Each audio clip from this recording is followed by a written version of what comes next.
Hi, I'm Susan Drumm, and welcome to the Enlightened Executive, where your personal evolution sparks your leadership evolution. Each episode, we feature groundbreaking techniques and strategies to help you get the edge in personal and leadership effectiveness. This episode is brought to you by Meritage Leadership. At Meritage, we strengthen leaders and empower teams to achieve high performance. Go to meritageleadership.com to learn more. Are you curious about your own development path to enlightened leadership? Take our free 5-minute quiz at susandrum.com to discover your superpower and the roadblocks that could get in your way of effective leadership. Today, we're focusing on spirituality and the path to joy, and I am pleased to introduce my guest, Moshe Gersht. Moshe is a spiritual teacher, a Wall Street Journal best-selling author of the book, It's All the Same to Me. He's devoted his life to seamlessly bridging the worlds of the Torah tradition, mystical wisdom, and the true nature of the human spirit. His popular TEDx talk has reached over 1 million views and has become the catalyst for his most recent book, The 3 Conditions: How Intention, Joy, and Certainty Will Supercharge Your Life. Moshe's life mission is to assist the awakening of the world to a higher consciousness, and he lives in Israel with his wife and children. So welcome, Moshe. Thank you so much, Susan. Such a pleasure to be here. Well, I'm thrilled you're here. And thank you for joining us from Israel. We were just checking in to see how you were doing over there. And I know these are very uncertain times. Yeah, we live in a world where things are in constant flux, and today's no different. So we try to stay rooted and centered despite the chaos and the noise on the outside. Yes, yes. And that is the only thing we ultimately have control over, is how do we want to respond in any given situation? And also, what do we need to do to find inner peace in a world of turmoil? Yeah. So tell me a little bit about your TEDx talk. I watched it, and the title is 2 Conditions to Unconditional Happiness. Tell me a bit about, in your own words, what those 2 conditions are. So, thank you for the question. To oversimplify, which is, I think, really important in a world where there's so much information and we're constantly being bombarded with another idea and another idea. Well, let's start with the answer. The answer is unconditional happiness, right? That was what the goal of these 2 conditions were. And how you get there is by 1, reconnecting to the truth of who you are, and 2, opening up to the truth of what life is. Or in other words, if you can reconnect with your innate goodness, because we have so many thoughts that block us from what we're already good at or already great at, and then do the same thing with the world that we live in, instead of focusing on all the things that are going wrong, but to realize the goodness of the world, the opportunity that this world presents us. So the goodness of self and the goodness of the world, and drop all the judgments that keep us from it. All you're left with is the sense of reality that's right in front of you, which is beautiful and good. And you can measure that by the level of joy that you experience. Meaning how well you're doing at those 2 conditions. Right. Meaning, if you're not feeling good in this moment, you can actually check in right now and say, well, what's really bothering me? Is it something about myself, or is it something about my life? Meaning, am I not good right now, or is my life not good right now? And sometimes it's both. But if you're not feeling good in this moment, if you're not at peace with your reality right now, there's only 2 things in this world. There's how you see yourself and how you see everything else. Great. So let's take each of those for a moment. Let's say someone wakes up and it's the first condition that's the issue. They're not liking themselves. Where do they go from there? I mean, if they can identify that right away, that's already a great start. I think most people are going through life and they're not even awake yet to the notion of what's actually bothering them, what's behind the behind, right? So we're usually frustrated with something that's either going on at work, or something in our relationships, something in our health, something in our bank account. There are things that are going on in the world that make us feel not good enough, either within ourselves or our life. But let's say you do get to the point where you realize, it's because I'm not seeing myself as good enough in one of these areas. So first and foremost, just having that awareness is you're halfway there. For those who have any mindfulness practice, if you've spent any time trying to cultivate the witnessing process of self, where you can see those thoughts, that creates a barrier, right? There's now a dissociation. You're not so identified with that part of you, and that creates some space. But the part that comes afterwards is then not judging yourself for feeling that way. And that's really where I think a lot of us take a left turn into this kind of spiral down of, because I'm not good enough at this. And then I think about the fact that, no, I always do this. I always beat up on myself. I'm never getting to the other side. And then it's like when you start off the day and you stub your toe, and the day continues to flow with, then you spill your coffee and then you're late, and then your jacket gets caught in the door, and we build this momentum. So the greatest thing a person can do is recognize that and flip the script right in the beginning, changing the narrative of recognizing that's okay, I do have those thoughts because I'm a normal human being who has judgmental thoughts, but that's not who I am, because I'm okay. Yes. Continually going back to, that's just a thought pattern that I've adopted right now. That's right. all it is. And it's not actually the truth of who you are.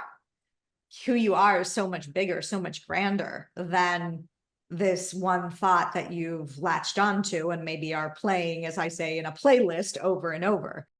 And it's just a pattern that you've developed over time, or maybe it's new. It could be either one, but it doesn't have to stick with you unless you keep feeding it more energy, or unless you really give it the power to believe that it's true. Yeah, and the actions that we take as a result of those thoughts, that's really where it gets us to it forces us into this awakening. As somebody who, I spent 7 years before I got into the world of philosophy and spiritual understanding. I spent 7 years as the lead singer of a rock band. Like, that was my life. Singer-songwriter, signed to a record label, radio, MTV, that space.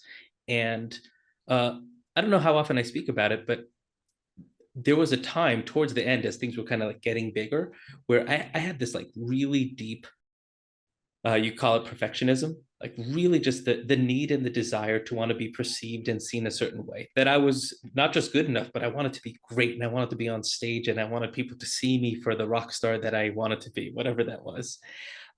And sometimes it would be a little bit of nerves, and then sometimes it would be like some heavier stage fright. And then there was a certain point where I started getting anxious before I would get on stage. And that led often to drinking before going on stage, because I didn't want to have those feelings. And so it took a while before you realize that the patterns in your life, your behaviors, are connected to the emotions, which were connected to the thoughts, which were connected to a belief at the very fundamental level, which was, am I okay or not? Am I good or not? Like, that's the fundamental piece. And we all do this in our lives. We all have these patterns where it's really not the thing on the outside, and it's not even the feeling, and it's not even the thought. It's some fundamental belief that we're still living with that perpetuates the whole cycle.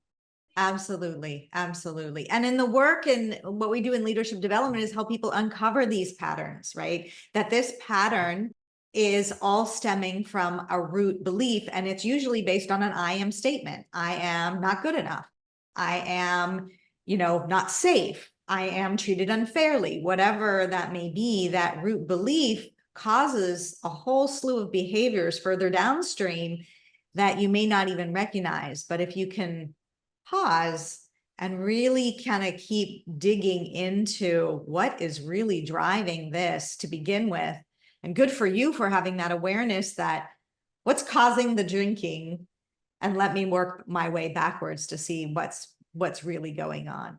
And then I also heard in that, looking for the outside world to show you if you're okay, right? Because that's why you wanted to have greatness, because if they validate that, then my fear is unfounded. I am truly great. But in doing that, you give your power away. That's exactly right. And in some way, that really led to the dissolving of the band. Kind of the ending of that dream came when somebody asked me how I wanted to play music for. And I said something to the effect of, I guess we'll play until we're successful, and then I want to settle down. I always pictured myself as like a family man. And they said, when's that? I said, when's what? They said, when's success? And at the time, I told him to grab another drink because he was ruining my buzz. And I was having it was a good party. It was a record release party. But I thought about that a lot afterwards, which was, well, when is that? When is success? And I think that we're all driven by this idea of success, and we have different definitions of what that might mean, but it's always this thing in the future that we're trying to move towards. And as I sat and I spent the next couple months meditating on this, researching the idea behind what that would mean to me, part of my conclusion was you could be successful at what you do and still fail at life. You know, the things that we do are potent and powerful and good, and it's a wonderful part of this human experience. But who you are and how you experience what you're doing, first and foremost, is that's actually the life you're living. And Yes. more than that, those who experience life at that higher frequency, they tend to produce more, better, deeper quality work. So everything was really an inside job, and that's really what sent the shift in this new direction. Yes, absolutely. And certainly I've seen leaders that have the outward trappings of success, but do not ultimately feel success as a human being inside. And it's, let me just get a little bit more. Let me, let me achieve that next promotion. Let me just be moved from, CFO to CEO, and then things will get better. And ultimately not a game of accumulation in wealth, but also in accolades, in recognition, because there will never be enough if you feel there's a lack. At some point along the way, I came to the notion that to the ego, I am that I have, meaning I am in as much as I have something, whatever achievements, accolades, everything Yeah, you said. But to the soul or to the higher self, it's I have in that I am, right? The more I am, the more I'm connected to the root of my being, which is really just the state of letting go of all the judgments and expectations that we have. I was recently um, with Gary Vaynerchuk in New York for his podcast, and then we did a conference. I was at the conference that he put on in LA, and one of the things that I was thinking a lot about was what has been really helpful for me in whatever little bits of successes that I've been able to taste along the way. And one of them is realizing that my mother, really both my parents, but my mother really instilled in me this idea that have no expectations and live in deep gratitude. Like if you can mitigate your expectation and raise your level of gratitude, and it wasn't something. I mean, it was spoken, but it was almost an unspoken. This is just how we're living our life in our home. It's been so helpful because what that sets up for it's what it's done for me and what I see it do for others is it sets up this idea that you can't lose. And I think that we're in this battle with life sometimes where we feel like it's a win-lose. Like sometimes I'm winning and sometimes I'm losing. But when you recognize that you can't lose. I mean, first of all, we won the cosmic lottery, the fact that we're sitting here, right? Like you made it and here we are. And you made it on a rock that's floating through space that happens to have gravity, that happens to have an atmosphere, and there's all these great things. There's good food and there's good people and there's these beautiful sights and there's just everything works. Like the fact is your body functions, the world functions. Like look around, like we're in the middle of nowhere in space and here we are having this incredible human experience, which is unbelievable. Whether you're a spiritual yeah, person or not, this thing's amazing. And so like the starting point is you won, and yeah, everything else is an illusion of the mind. So like we try to develop that, and we're I guess we're not at the end of human history yet, so there's a lot more for us to do as a collective. But as an individual, we can lean into that, and it's either working for you on the surface or it's an opportunity to grow inside. absolutely, absolutely. So let's get to that second piece, which is the second condition and what you believe about the universe. And where do people go awry there? Well, I can certainly speak for myself, and from probably the majority of the clients that I meet with. There is this feeling that when we go awry, when we take the circumstances of our life or the situation of our life as an indication that things are bad, we have now judged the situation as bad. It doesn't mean that things aren't challenging, aren't tough, and some things are bad. Those things do happen, uh, but not in the holistic or even in the broad, expansive sense of the world. Meaning everything is moving towards something. It's our judgment and our labeling on reality that actually makes us experience reality the way that it is. Correct? People think that certainty means certain that things will turn out a certain way, which is not what certainty means at all. I don't mean that. It's nice. That's more like conviction to me. Like if you have conviction that something will work out a certain way, that's a beautiful trait to have.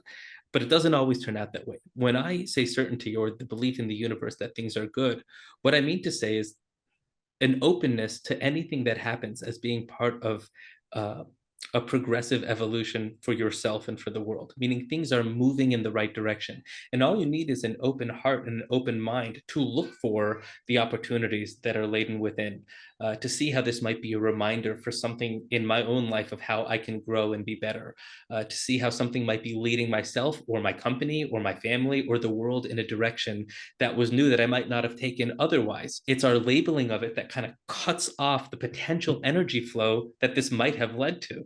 So keeping an open mind is really right there at the source of being able to walk through life. And it's more like, it's less walking, it's more like surfing. Like, I don't know if you surf or snowboard. Like for me, I grew up in LA, so it was surfing in the morning and it was snowboarding in the afternoon, right? Yeah. And you learn to, you connect with the mountain or you connect with the waves in a way, and it's not linear like this. It's a flow, and you're flowing and you're curving in and out, and that's how we're moving through life in this flow. And it doesn't all feel good, but the perspective is one that everything can help lead me, my family, my company, the world in a direction if I keep my mind open. I love that mindset. In fact, would you share that powerful story that you told in the TEDx talk about how you ended up with a record manager? Yeah, actually, that it is a great story. We were down to our last, I think we had, for the band, we had $400 left in the bank. And I was in a coffee shop one day and a guy came over, and I guess he knew us from somewhere. Somebody connected us and he sat down and said, "Hi, my name is so and so." This was about a month before the Grammys. And he said, "I can get you a gig playing an after party for the Grammys." And when you're 18 and you're excited and you'll take anything. And we said, "Great, what do we have to do?" He said, "It'll cost you $400." And I probably should have known at that moment that it was a scam, because anybody who's in a coffee shop telling you he's going to get you a Grammy after party for $400 is probably just taking your money. But we were desperate and excited. We paid him, and we got a phone call a week later saying, "Here's the address. It's in Beverly Hills. Like, it's going to be amazing. All these record executives are going to be there. It's going to be the talk of the town." We're excited. We're practicing. Everything's going great. And we drive to the address, and it wasn't in Beverly Hills. It was in Beverlywood, which is adjacent. Okay, it wasn't too far away, but it was a nice, humble little home. And we knock on the door, and we're all holding our equipment, and it is this guy sitting in his boxers on the couch watching the Grammys. And at this moment, my band members look like they want to kill me because I'm the one who pushed for it. I'm like, "No, we got to trust this guy. I have a feeling Yeah. about him. I have a feeling about this event." And they're like, Yes. This feeling is not working out." Yeah. And I said, "No, let's just give it a shot." And somebody walks us into the back through the house, and they said, "You can set up your gear here." And there was this garage, and we set up our stuff. And they look like they want to kill me. This was not good. And maybe 5 or 6 more people showed up to this party, which wasn't a party. It was a group of people drinking some beers on the couch watching the Grammys. We were about to leave. And at some point, the door opens up, and I see these 3 individuals walk in, 2 men and a young woman. And they were all wearing these Grammy passes, like they were at the Grammys. And I guess they had also gotten duped into coming to this Grammy after party. And I walk over and introduce myself, and they didn't seem all that interested, but they were the president and CEO of a record label and one of the artists on the label, who had come to hang out and do some networking. They were sitting down waiting for somebody to play. We were waiting for people to show up. Nobody else was coming. So somebody said, "Why don't you just play some songs?" And we ended up playing a track for them. They seemed interested. They were like, "Do you have any more like that?" So we played another song. They said, "Do you have any more like that?" We said, "Well, yeah, we've got tons of songs like this." So he gave me his card and he said, "Look, my name is Vincent Petetti. I'm the CEO of Shelter from the Storm Records. We'd love to have a proper showcase with you in a real venue. Maybe we can set that up for you next week," which we did. And right after that venue, they were like, "We want to give you a contract. Do you guys want to go to Japan?"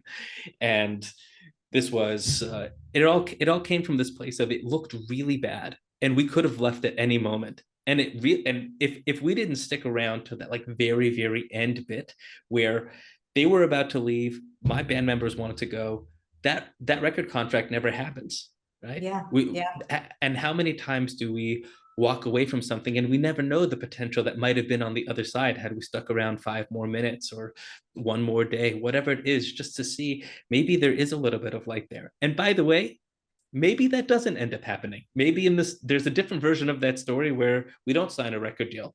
Yeah. But Yeah. but in the perspective, I feel good in the whole process. And so you both get the opportunity to feel good in your life and to go for the things you're excited about and be passionate about, and not be bothered by life when life seems to go the other way. Now, how would one contrast that, the hanging in, the resilience, with when you know it's actually time to say goodbye or cut bait or listen to the other side of the coin that says the best thing could be to leave? So there's a great line in the Talmud that says, the immature destroy when they build, and the mature build when they destroy. Right? Meaning, those that have a narrow or small mindset, they stay in something destructive because they say, I've already been in this for 5 years, so how could I walk away? So I want to stay in. But there's a mature perspective, where we go through life and we say, okay, there's a time where this ends. And I did stick it out. I did stick around. I did wait and I looked, and I've learned a lot of lessons. It could be for me the easiest. I can only speak from my own experience, which is the times that's always resonated the deepest is when I trust myself. There's like an intuitive knowing at some point when something's over, when it's finished. And you know when you're pushing beyond when it's over. Like, if you're even a little bit sensitive, if you're a little bit open to the fact that, I can't tell you how many people I sit with who are either in relationships or businesses, and they tell me, I really knew last year. I really knew 6 months ago. I Yes, really yes, knew. And they know the point when they knew, right? yes, yes. And it's not trusting ourselves when we already know what the answer is. And there's a time to walk away from things, the same way that I walked away from the band, the same way Yeah. that, we've all walked away from things in our life. Yes, yes. But again, it goes back to trusting that inner knowing and getting quiet in order to get that clarity versus looking for the outside world to give you that clarity. Yeah, it's all inside. The whole world's an inside job. Yes, yes. Well, tell me a little bit about the book, because now you move to 3 conditions of life. Are these different conditions than the first 2, or how do you describe the third? So thank you for the question. The 3 conditions are really the fullness of the TED Talk, meaning the TED Talk was the 2 conditions to unconditional happiness, which is the third condition, is this joy, what we're calling. Yes. Um, what are they conditions for? They're what we're calling a supercharged life. What is a supercharged life? The subtitle of the book is Intention, Joy, and Certainty. I was looking for words that captured the whole condition in singular words that I can just point to. So simply, intention. I don't mean like your motivation for something. I mean more like your sole intention for life. Like, what am I doing here? Who am I in this human experience?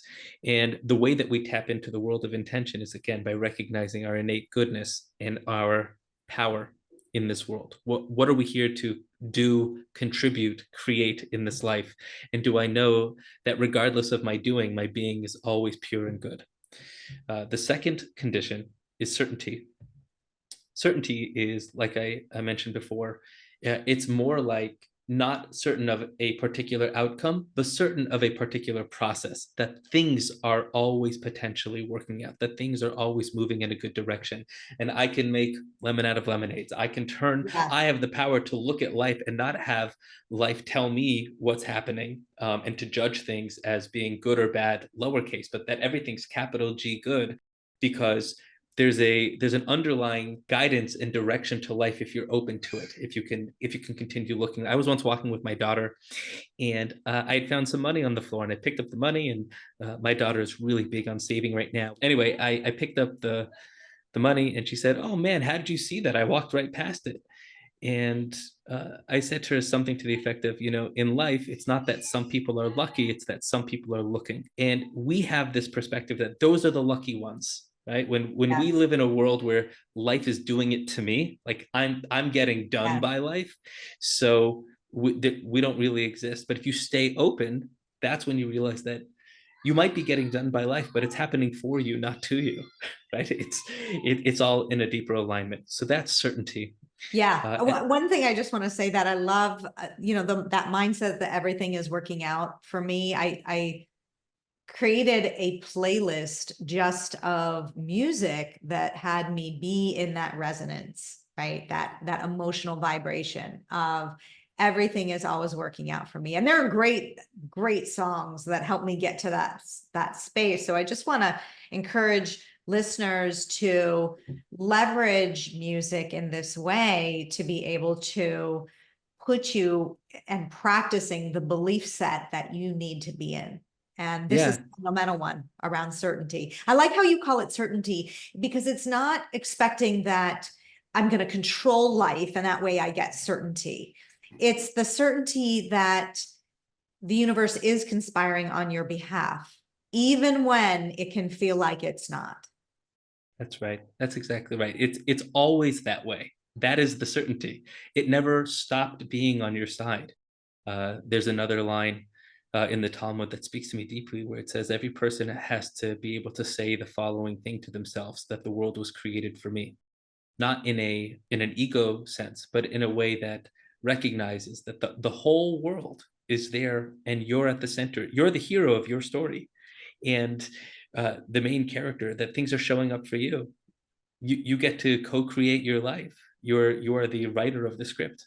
Yes, yes. Now tell us about the third And before so we the wrap third is up. this space, what we're calling unconditional happiness, but in the book I'm calling it joy. And the reason I love the word joy, because I think it points to something more than just the the happiness we gain from something happening. It sounds like something outside of me. This happened and now I'm happy. I achieved this and now I'm happy. Whereas joy is something more essential, internal, innate to who we are when we're not caught up by life. Really, the word I feel most connected to around joy is love. It's like a love for life, a love for self, a love for all that is. And Yes.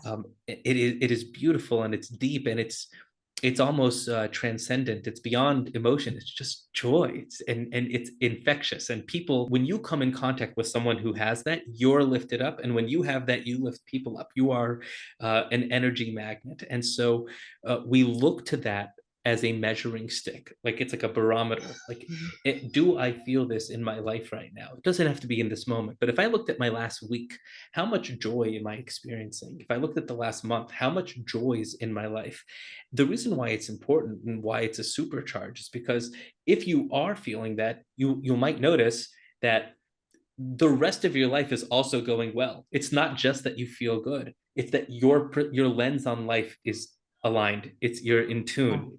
Things are very clear, and you can see.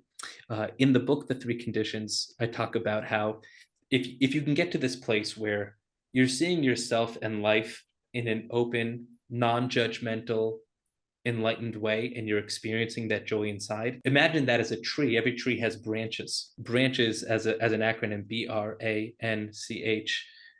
Those are the things that are the outgrowths of living with this kind of tree of life perspective. It's going to impact your behaviors. You're going to see it showing up in your relationships, all the things that you attract into your life. It negates your sense of ego. You become a channel for insight and creativity, and you become a beacon of health and healing for yourself and others. Everything is, that's what I mean by supercharged. Everything is elevated in that space. And it wasn't anything you did, it was by merely accepting who you are. It's more of the being than on the human side of self. And when you get to that place, your life is alive. You are awake to the truth of who you are and what life is, and you become a conduit and a channel for everything to move positively in your life. Yes, absolutely. Well, thank you so much for sharing this. What's one thing that leaders could do tomorrow that would help open up the pathways for the supercharged life that you have described? If you don't already have a meditation practice, I think the one thing that I have done with every client I've ever met with is find a way to help get them a meditation practice that works for them. There's so many different versions of meditation, many different modalities. A lot of times people try one and it doesn't fit. Try another. Keep Yeah. trying. Find a place where you can get some space. If you get a little space, you get a little perspective. When you get a little perspective, you get a little bit more peace and life in your life. When you have that, things start moving in a beautiful direction. Fantastic. I love it. Where can people learn more about you and your work? I think everything is right there on the site, moshegersht.com, but pretty active on socials, Instagram, TikTok, Facebook, LinkedIn, Twitter. We're in all the socials, all of them with the same handle at Moshe Gersht, and all the books are on Amazon. Well, thank you so much, Moshe. Really excited to have you here today. What a wonderful conversation to have with you. And if you like this episode, you're not going to want to miss my interview with Rachel Druckenmiller, who teaches us how to unleash confidence, courage, and passion so we are more engaged and fulfilled at life and work. Let's all lead the way. Hope you enjoyed today's episode, and I'd like to point you to the next important step. Hit the subscribe button and the bell to get notified when we release new content. I'll see you on the next episode of The Enlightened Executive.